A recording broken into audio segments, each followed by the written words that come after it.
제가 유한 킴버리 사장을 13년째 하다가 앞으로도 최소한 5년은 더 할 수 있었고, 어떻게 보면 유한재단의 이사장으로 10년, 20년을 더 했을지도 모르는데 왜 회사를 나왔느냐. 그러고 또 심지어 연봉이 많을 때는 20억도 넘는 사람이 어떻게 20억 연봉을 버리고 나올 수 있느냐. 이제 그러는데 그 버리게 되는 계기 중에 여러 가지가 있는데 그 중에 하나가 이 장면입니다. 제가 나무 심기 운동을 27년 전에 우리 강산 푸르게라는 거를 처음 시작을 했는데 그게 인연이 돼가지고 환경운동가가 됐어요. 기업인이면서도. 그러다 보니까 저 대운하를 하겠다는 2007년 1월 반대를 하고 나섰죠. 그래서 이명박 그 당시 서울시장을 하시던 때 아주 친하게 지낸 막역한 사이인데도 불구하고 옳고 그른 거는 이건 얘기해야 되지 않느냐. 그리고 또 같은 기업인이었고 같은 CEO였었고 그래서 많은 정이 끌리지만 이것만은 안 되겠다 그래갖고 나섰었죠. 대권 잡으면 선물 대상 영순위. 우리는 옳고 그른 것만 가리려고 했는데 배가 산으로 간다는 말을 제가 그 당시 그냥 우리 속담이기 때문에 쓴 건데 그걸 가지고 그냥 조롱을 했다. 대원화를. 이때 고민한 거가 이 영광스러운 자리를 지키는 게 좋으냐 아니면 이왕 내친 길에 지금 환경운동을 27년이나 했는데 안주할 거냐 누군가 아무런 이해관계가 없는 사람이 할 필요가 있느냐. 저는 정치적 이해관계가 없는 사람이니까 해도 되지 않느냐. 은퇴 선언을 하고 9월 17일 날 회사를 그만뒀습니다. 그리고 대선이 12월 19일 날이었으니까 3개월 딱 뛰었죠. 제가 걱정한 것은 양극화예요. 우리 대한민국에 3대 과제가 있다면 GDP가 안 늘어나는 거예요. 그런데 한쪽에서는 잘 되는 것 같아요. 주로 수출업체들이죠. 주로 대형 건설업체들이죠. 왜 그러냐면 잘 보이게 착시 현상이 나게 몰아주다가 보니까 환율을 800원 정도에 있던 걸 지금 1200원에라 올려주다 보니까 과거에 1억 불 수출하면 800억 원 받던 데가 요즘은 1200억 원을 받았단 말이에요. 그럼 수출업체가 400억 원을 더 받으면 수입업체들이 주로 중소업체들이 300억 내지 250억을 더 부담하는 이런 거였거든요. 그러니까 총량이 안 늘어나는데 한쪽으로 결국 혜택이 몰리다 보니까 환율에 의해서 부가 같은 1조 달러 내에서 대기업으로 특히 수출 대기업, 건설 대기업으로 이전해 가고 있는 과정이죠. 그러다 보니까 젊은이들 몫이 없고 중소기업 몫이 이 제한된 쪽에만 있는 것이 점점 줄고 있는 거예요. 이게 한국의 양극화의 구조적 문제점이거든요. 그럼 경쟁력이 있어야 되는데 경쟁력이라는 건 이게 무슨 운하나 이런 걸로 되는 게 아니거든요. 경쟁력은 국제사회에서의 경쟁력이지 국내 안에서 뭐 운하가 어떤 경쟁력을 줍니까? 우리 사회 어디로 갈 거냐. 도덕을 다 버리고 부익부 빈익빈이 가는 이것이 우리가 채택할 수 있는 유일한 길이다 그러고 우리는 성공했으니까 우리 자식 세대들은 일자리가 없어지더라도 일자리가 또 비정규직화하더라도 그 일자리마저도 아시아인들이 채택하더라도 한국의 제조업이 전부 다 중국, 아시아로 이전하고 난 다음에 우리는 수입국으로 전락하더라도 괜찮은 것인가. 우리들의 자녀들이 우리들의 손주를 낳을 수 없는 상황이 되고 결혼도 사실 불안해할 정도로 이렇게 희망이 없는 사회로 가는 걸 놔둘 것이냐. 20대, 30대 혼자 해결할 문제가 아니지 않느냐. 이거야말로 40대, 50대, 60대 중에서 성공한 사람들이 나서서 뭔가 근본적인 개혁을 해야 되지 않겠는가. 이런 생각을 한 거죠. 앙겔라 메르켈이 그 중에 한 사람입니다. 젊은 세대들의 잘못으로 또 우리는 돈 많이 버니까 계속 자본을 바탕으로 계속 커나간다고 과연 이 한국 사회가 또 한민족이 희망이 있다고 얘기할 것인가. 어디까지가 지도층의 책임이고 지도층의 길이고 지도층의 덕목인가. 저뿐만이 아니라 그 당시 누구나 서너 개를 합격해놓고 골라가는 거였어요. 근데 지금 서너 개를 합격하기는커녕 100대 1, 막 1000대 1까지도 되잖아요. 저는 이건 무리들 책임이라고 봅니다. 후세 몫을 마련하지 않고 다 잡아먹은 거예요. 알을 낳는 거위를 살려놔야 될 거 아니겠어요. 제3의 길이 필요하다고 보여요. 그러나 유럽식 제3의 길이나 뭐 이런 것이 아닌 정말 한국에 맞는 제3의 길, 우리 사회를 다시 통합하면서 서로 손가락질하고 과거를 너무 문제시 삼지 않으면서 미래로 나갈 수 있는 그런 창조적 통합 능력이 필요한 때이고 5, 60대가 나서서 20, 30대를 끌어안으면서 같이 가야 되지 않는가 이런 생각을 하고 있어요. 물론 이것만 가지고 되진 않는다고 봐요. 중국과의 관계 설정이 현재처럼 이렇게 점점 악화되는 쪽으로 가면 중국에 완패당할 수가 있는 거예요. 중국과 상생하는 길이 무엇이냐. 한반도 한민족이 살아남는 길이 무엇이냐. 이런 두 번째 고민도 있고 세계 속에서 그저 살아남는 정도가 아니라 적극적 주체가 되는 변화관리의 수혜자가 되는 그 세 번째 길은 뭐냐, 이런 것들을 이제 세상에서 좀 얘기를 하려고 했던 겁니다. 저는 이 모든 것의 중심에는 이 소프트웨어, 또 거기서 나가서 휴먼웨어다, 사람이다. 저는 우리나라의 일자리를 늘리는 방법이 10가지도 더 되지만 그것도 제도적으로, 그것도 선진국에서 이미 다 성공한 방법으로 우리 사회가 이걸 채택하지 않고 있다고 봐요. 내가 2,500시간, 3,000시간 일하면서도 아직도 할 일이 많은데 선진국은 1,800시간을 일하면서도 5만 불, 10만 불짜리 나라가 있어. 독일은 5만 불 넘었죠. 룩셈부르크는 10만 불 넘었죠. 이건 가치의 문제입니다. 우리는 가치 창조 쪽으로 가지 않고 소위 말하면 로우엔드라고 하는 저원가 쪽으로 갔거든요. 사람의 가치는 창조력에 있는 것이지 로봇가 할 수 있는 일을 하는 데 있는 건 아니에요.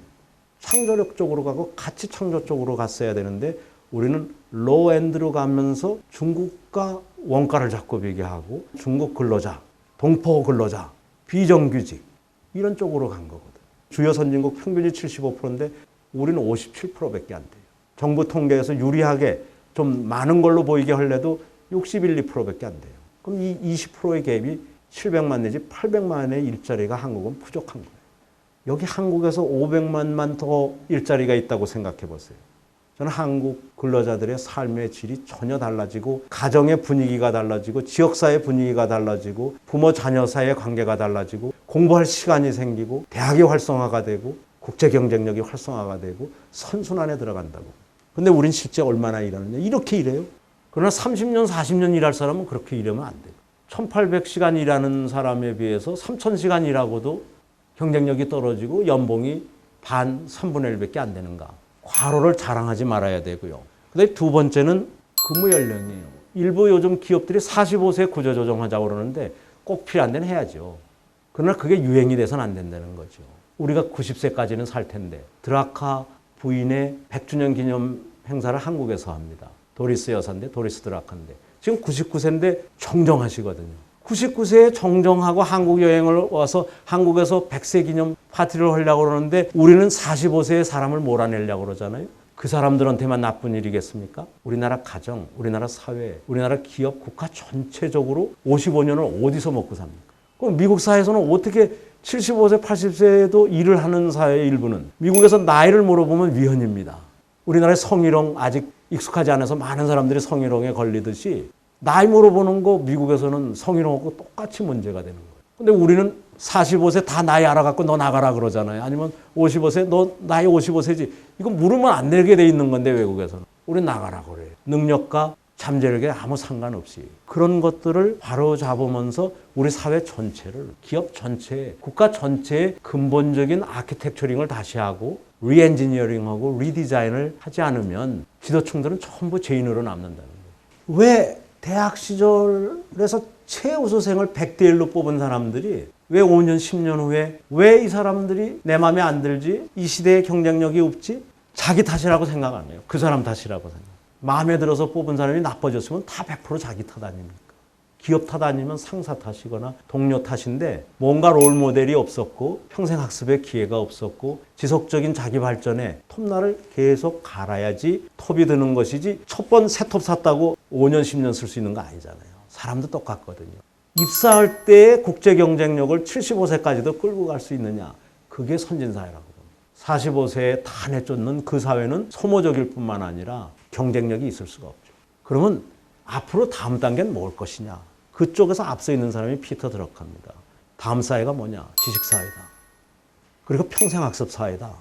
그런 쪽으로 사회가 가야 결국은 이 중소기업도 살고 젊은이들도 살고 대학도 살고 우리나라 대학이 미국 대학의 하청 연수기간 정도가 아니라 명문 대학으로 자리 잡을 수 있는 것이지 이 300개 대학을 지금 어떻게 하면 해체시킬까만 생각하고 있거든요. 과거에 100만 명씩 태어나던 어린아이들이 요즘 40만도 태어나지 않으니 이거 3분의 2를 줄여야 되는 거 아니냐 이 생각만 하지 아시아 3, 40억 인구의 핵심 대학으로 키울 생각들을 안 하고 있는 거예요. 중소기업에서 2천만 명이 종사하고 있는데 이 중소기업의 창업자들은 우수한데 구성원을 보면 그렇지 않고 대기업에 비해서 가장 약점이 창업자와 일반 직원과의 갭이 너무 큰 거가 중소기업. 창업자는 기술 전문가든가 연구 전문가든가 이런 분들이 많은데 마케팅의 전문가도 필요하고 파이낸스의 전문가도 필요한데 그런 쪽도 부족한데 밑에 직원들까지도 이 지속 가능한 학습 시스템이 자리를 못 잡아가지고 세계 명품 중견기업들은 80%가 평생 학습 제도가 있는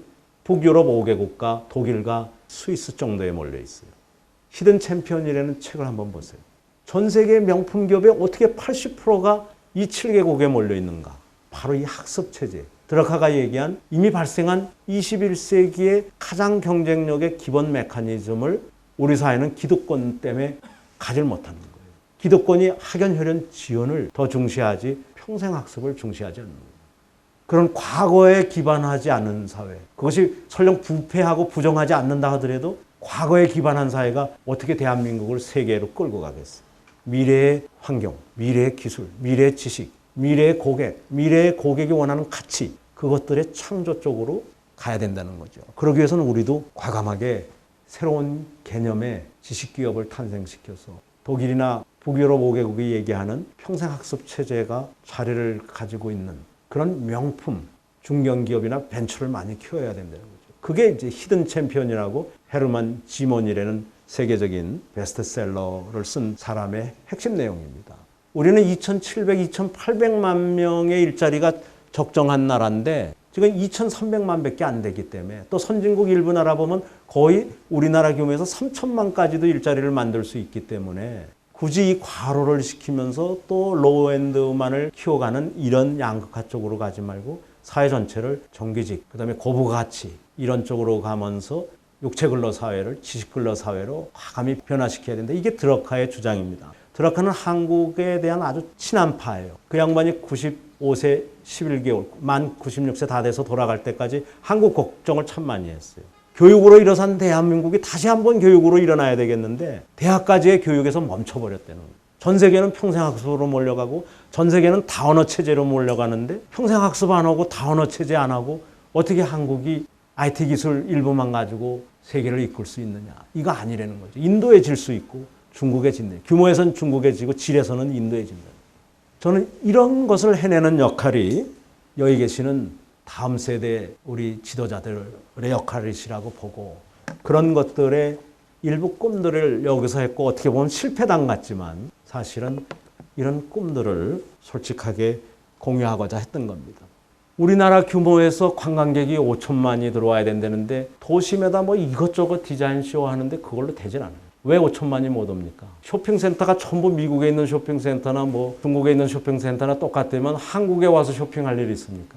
농촌이 살아있어야 되고 문화가 살아있어야 되는 것이죠. 전통이 살아있어야 되는 거고. 일부는 대형 쇼핑센터도 있어야 되지만 다수의 다양성, 역사성, 문화성 이런 걸로 우리 도시의 수백 배가 되는 농촌을 살려야 되는 겁니다.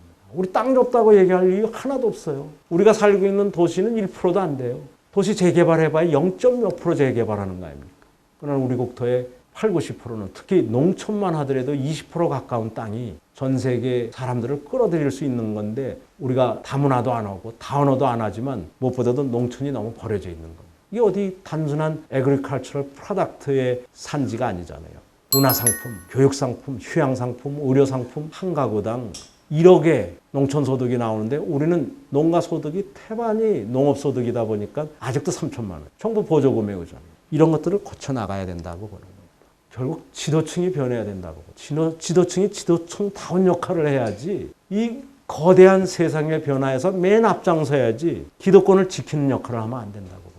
중국 경제인들이 이 혼이 있는 경제를 2006년에 선언했기 때문에 그 후속 작업들을 일부 중국 경제인들이 해요. 어떻게 중국은 일본과 한국처럼 노사분교를 거치지 않고 지식경제로 가는가.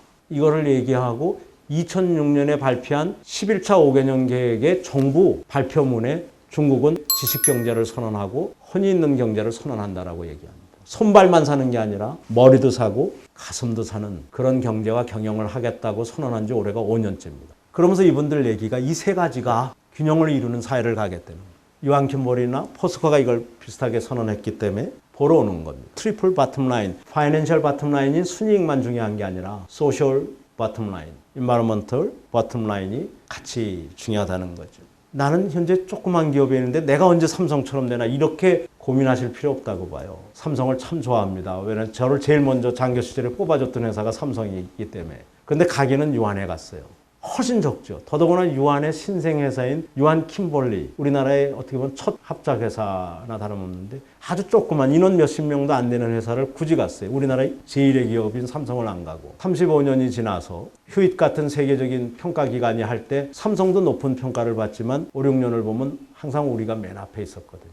규모가 중요한 거 아니에요. 저희는 1조 원 조금 넘어요. 유한 양행 빼고 유한 킴벌리 국내 사업. 1조 원밖에 안 되죠.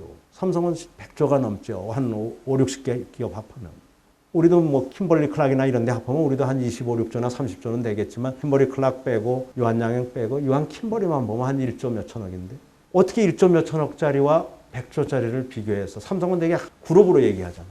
왜 젊은이들이 여기를 오고 싶어 하는가. 크기 때문에 반드시 좋다고는 생각 안 하고 작아도 희망을 주는 기업이 된다고. 유한 킴벌리에 종사하는 수천 명, 협력회사에 종사하는 수만 명, 그리고 아직은 유한 킴벌리에 합류하지 않은 수십만 명의 사람들이 고객은 물론이지만 결국은 세상을 조금씩 희망이 있는 사회로 만들어가는 거라고 보거든요.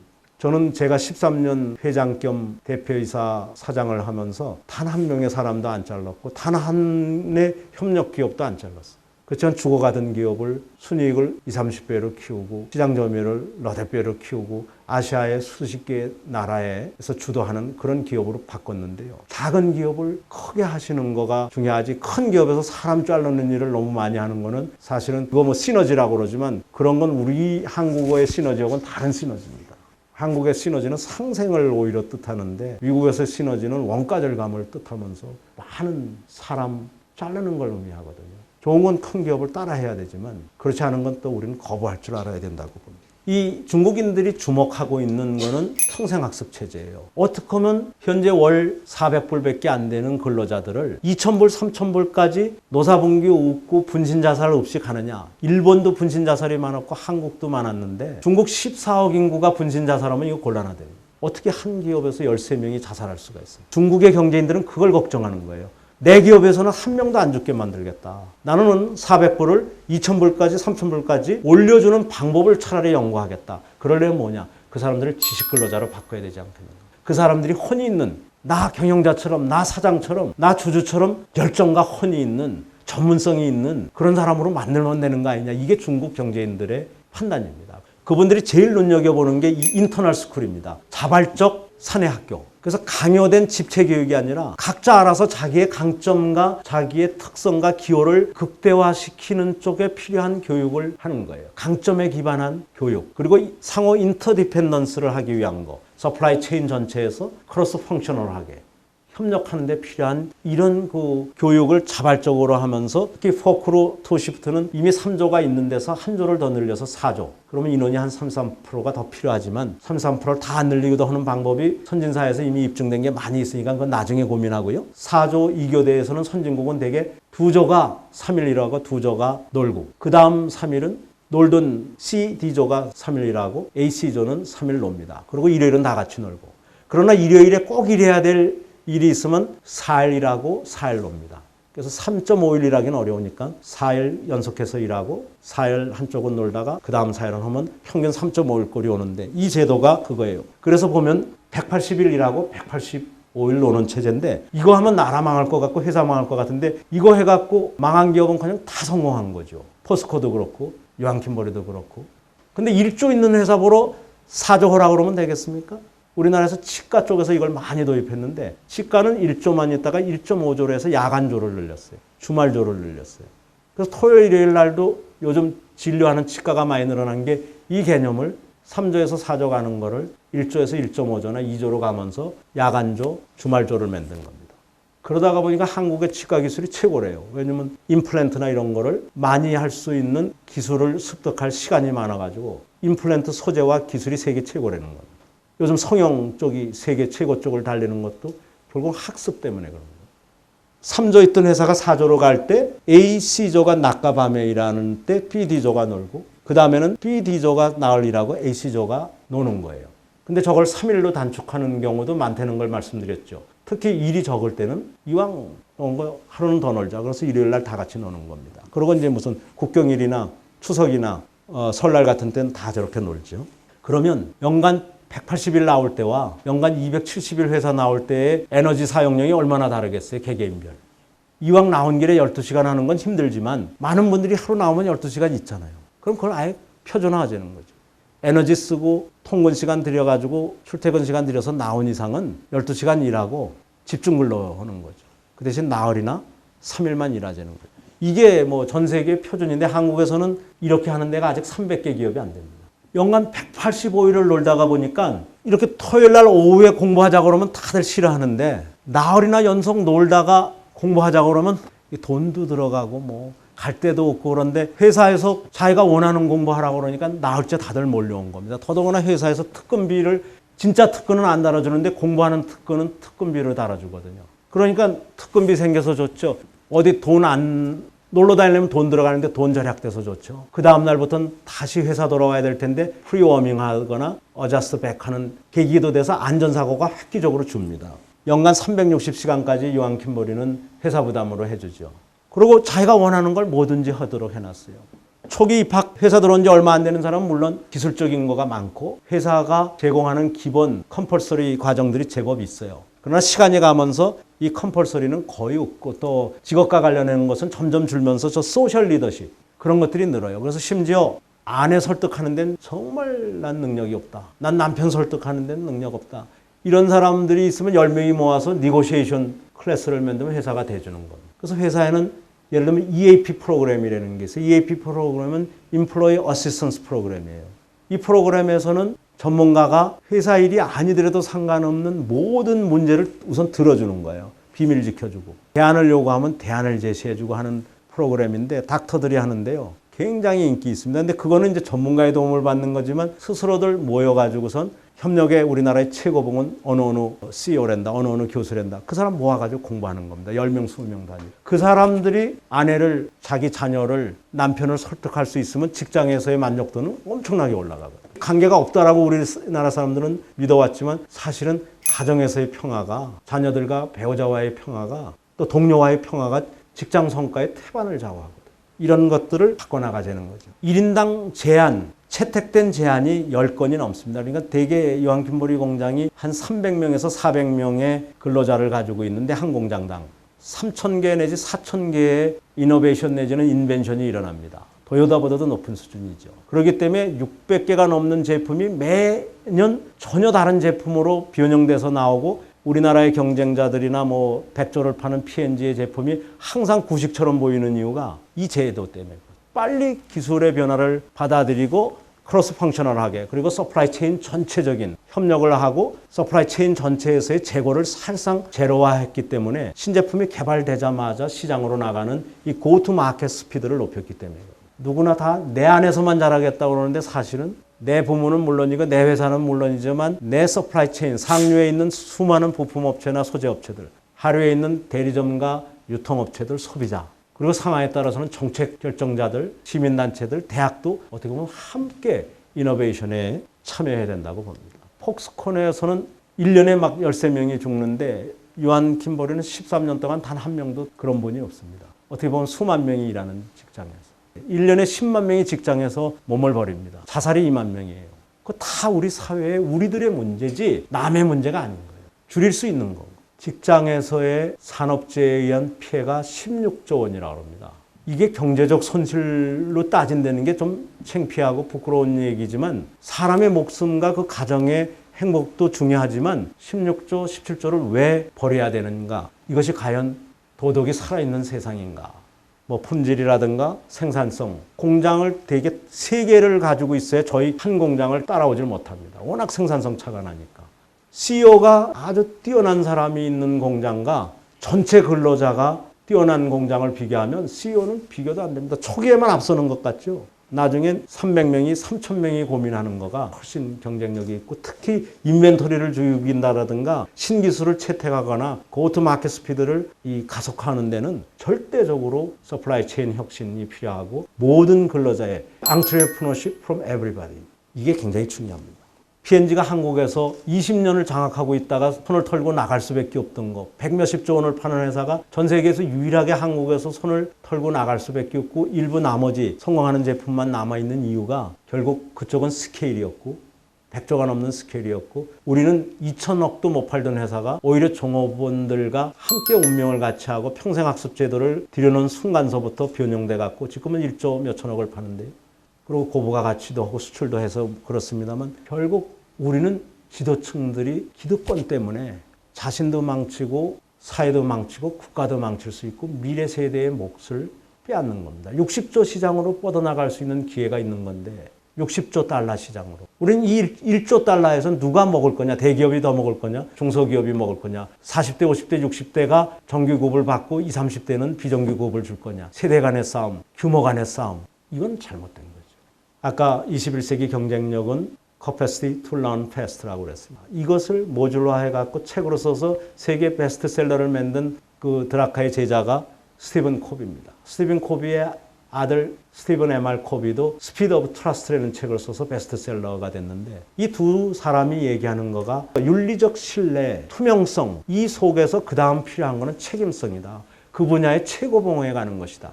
개인이 최고봉에 가야 되고 조직이 최고봉에 가야 되고 그 개인과 조직이 끊임없이 평생학습을 통해서 7번째 습관인 Resharpening the Saw 끊임없이 톱날을 연마하는 것을 통해서 개인과 조직의 퍼포먼스를 높이는 거, 캐퍼빌리티를 높이는 거, 윤리적 신뢰와 함께 갈 때 이펙티브한 리더가 된다라든가 성공하는 사람이나 성공하는 조직이 된다는 거. 우리 사회가 과연 여기에 바탕하고 있느냐 그러면 우리는 아직도 학연혈연 지연에 바탕하고 있습니다. 깨야 됩니다. 그래서 제가 시민운동하고 우리 강산 프로게 같은 거 막 하고 경제민주화 운동하니까 부장으로 오래 묶어뒀어요. 너 어디 견디나 보자 그러고. 그리고 남들을 저보다 먼저 부장시켰죠. 회사 나가게 하기 위해서. 저를 이렇게 지켜준 것들이 이런 것들이에요. 변화를 끊임없이 하다가 보면은 결국은 다 다른 사람들이 세월이 지나가다가 보면은 학연도 혈연도 지연도 다 왔다 갔다 하는 거고 별 도움이 안 돼요. 그리고 저는 그때 부장 시절에 신입사원들 면접할 기회가 그때까지는 저는 동의를 해가지고 여러분들 남편 될 사람이 반대하더라도 이 회사에 끝까지 다니겠습니까? 결혼 후나 아기 난 후에 직장 가는 걸 부모들이 싫어하는 경우가 있었고 또 직장에서 대개 여성들이 퇴직하기를 바라는 걸로 돼 있던 시대라 저는 거꾸로 여러분들 아기 난 다음에도 다니겠다고 그래야 우리 부서에 오게 합니다. 다른 부서에서는 내보내려고 그러지만 제가 맡고 있는 마케팅 부서에서는 아기를 낳은 후에도 다닌다고 그래야 뽑습니다. 그랬더니 눈이 둥그래갖고 그게 정말이냐는데 그분들이 지금 우리 회사의 브랜드 매니저 내지는 마케팅 매니저로 2, 4만 7명이나 있습니다. 변화를 두려워하시지 말고 우리가 나 하나 바꾸면 돼요. 아까 말씀드린 대로 중국은 지금 400불밖에 안 되는 대졸 인건비를 1,500불로 덜 줄내는 세력과 앞으로 10년 후에도 3,000불까지 앞서서 주겠다는 사람들과의 싸움이에요. 그리고 그 사이에서 많은 근로자들이 갈등을 일으키고 자살하고 그러는데 한국과 일본은 전에 저 아래 빨간 모델이었습니다. 지금 중국의 종업원 지주제 같은 것을 가지고 있는 회사들은 저 윗부분을 바라보면서 혼이 있는 경영, 혼이 있는 경제, 지식경영, 지식경제를 선도하고 있습니다. 중국의 평균을 비교하시다가 보면 어느 날 갑자기 2억, 3억의 인구가 우리보다 훨씬 앞에 가 있는 그 놀라운 모습을 보시게 될 것 같습니다. 지금은 그냥 상해나 광동이나 베이징이나 연타이, 칭다오, 다령 가시면 건물만 가지고 놀라고 회의시설이 막 몇천 명이 들어가고 강연장도 보통 1000에서 1200석씩 되고 규모만 보고 사실은 놀라지만은 질적인 변화가 중국에 일어나 있고 중국이 요즘 공자 이야기를 하는 게 우연이 아닙니다. 학습을 중요시 여기고 지도자의 도덕을 중요시 여기는 지도자가 지도자다워야 되고 지도자가 지도자의 역할을 해야 된다는 여러분들 장시간 감사드리고요. 토요일 날 이런 시간을 채택하신 여러분께 다시 한번 존경의 인사를 드립니다. 고맙습니다.